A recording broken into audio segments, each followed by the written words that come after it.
அலையாத கல்வி குறையாத வயது கபடு வாராத நட்பு கன்றாத வளமை குன்றாத இளமை கழுவினி இல்லாத உடல் சலியாத மனம் அன்பு அகலாத மனைவி தவறாத சந்தானம் தாழாத கீர்த்தி மாறாத வார்த்தை தடைகள் வாராத கொடை தொலையாத நிதியம் கோணாத கோல் ஒரு துன்பமில்லாத நல்வாழ்வு.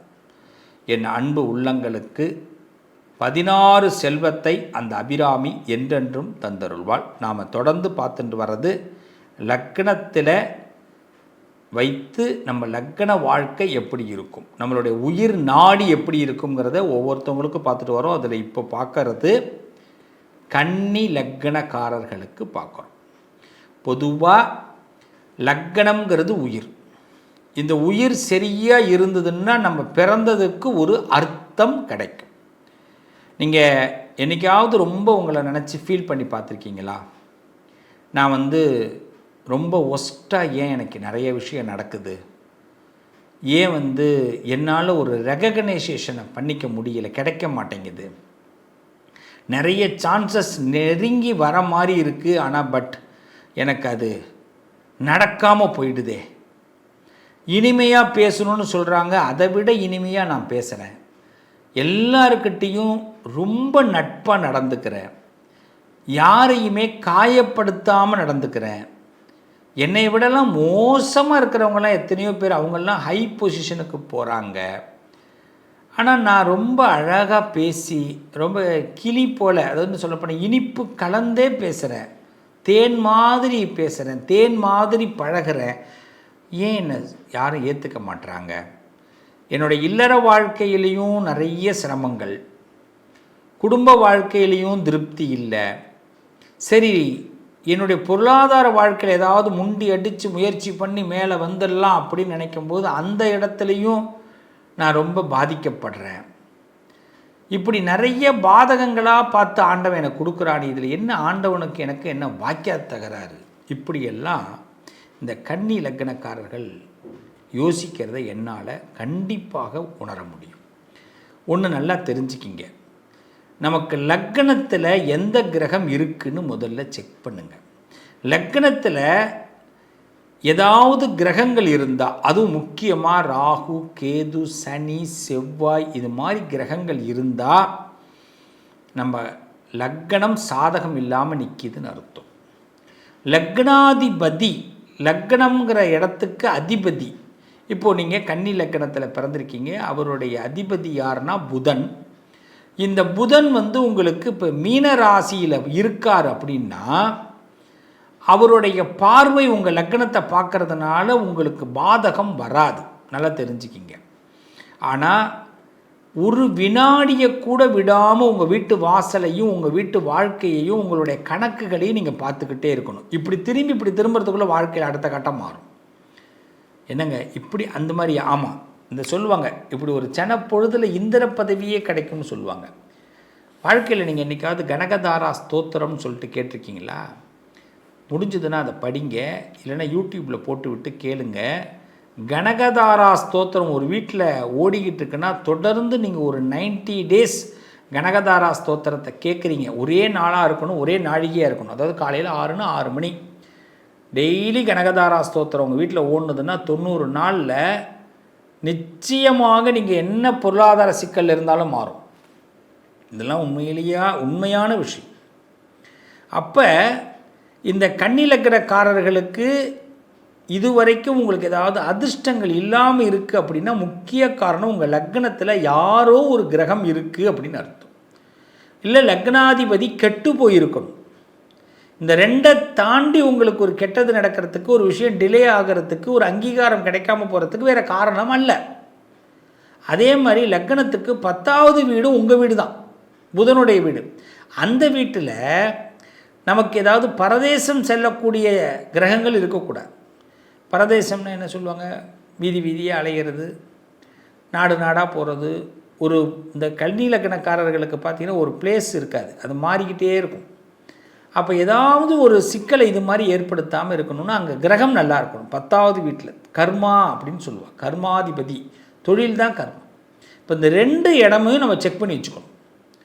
சரியாக இருந்ததுன்னா நல்லா போகும். சரியாக இல்லைன்னா இப்போயே இம்மிடியேட்டாக அதுக்கு என்ன பண்ணணும், எந்த கிரகத்துக்கு ஸ்ரேயஸ் பண்ணணும். ஸ்ரேயஸ்னால் திருப்திப்படுத்துறது.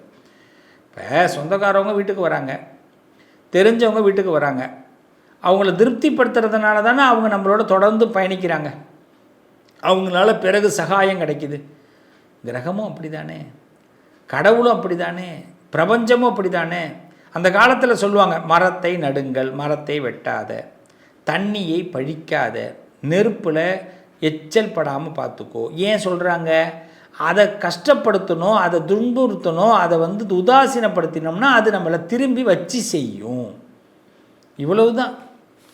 ஒரு மனுஷனுக்கு தண்ணியில் கண்டம்னுவான். இந்த தண்ணியில் கண்டம் அப்படின்னு சொல்லும்போது அந்த தண்ணியை அவன் பழிக்காமல் பார்த்துக்கணும். சில பேர் குளிக்கும் போது பார்த்துருப்பீங்க, வேஸ்ட்டாகவே தண்ணி திறந்து விட்ருப்பாங்க. பாத்ரூம் போய்ட்டு வரும்போது பார்த்தீங்கன்னா வேஸ்ட்டாகவே, டாய்லெட் போகும்போது நிறைய தண்ணி வேஸ்ட்டாக போகும். தண்ணி எவ்வளோக்கு எவ்வளோ வேஸ்ட்டாக போகும்போது கடன்லையே இருப்போம். தண்ணி சொட்டக்கூடாது, வீட்டில் தண்ணி வேஸ்ட் ஆகக்கூடாது. ஜலத்தை ரொம்ப சேமிக்கணும், கடன் வராது. அப்போ கன்னிலக்கணக்காரர்களுக்கு இதெல்லாம் நம்ம முதல்ல ஆரம்பிச்சுடணும். அப்புறமா தான் கடவுள்கிட்டே வரணும். பேசிக்காக நம்ம கொண்டு போகிறது. கன்னிலக்கணக்காரர்கள் தேன் போல் பேசக்கூடியவர்கள். அதனால் இனிமேல் நிறைய பேச்சுக்களை நல்லா பேசுங்க, இன்னும் நல்லா வரப்போகிறீங்க. ஆனால் உங்கள் லக்கணத்தில் யார் இருக்கா, 5ஆம் இடத்துல யார் இருக்கா, 10ஆம் இடத்துல யார் இருக்காங்கிறத பார்த்துங்க. லக்கணத்துக்கு அதிபதி எப்படி இருக்காருன்னு பார்த்துங்க. பலம் பெற்று இருந்தாருன்னா இன்னும் நல்லா இருப்பீங்க. அப்படி பலம் பெற்றிருக்கார் சுபகிரகங்கள், உங்கள் லக்கணத்தை சுபகிரகம் பார்வையிட்டால், அதாவது உங்கள் லக்கணத்தை சுபகிரகங்கள் பார்வையிட்டதுன்னா நீங்கள் 85 வயது வரைக்கும் சிறப்பாக இருப்பீங்க, நீண்ட ஆயுளோடு இருப்பீங்க. பிரச்சனைகள் வந்தாலும், உடல் சார்ந்த பிரச்சனைகள் வந்தாலும் நல்லா இருப்பீங்க. அதனால் டோன்ட் ஃபீல். அதுவும் பார்த்திங்கன்னா நெருப்பு விஷயத்தில் கன்னிலக்கணக்காரர்கள் கவனமாக இருங்க.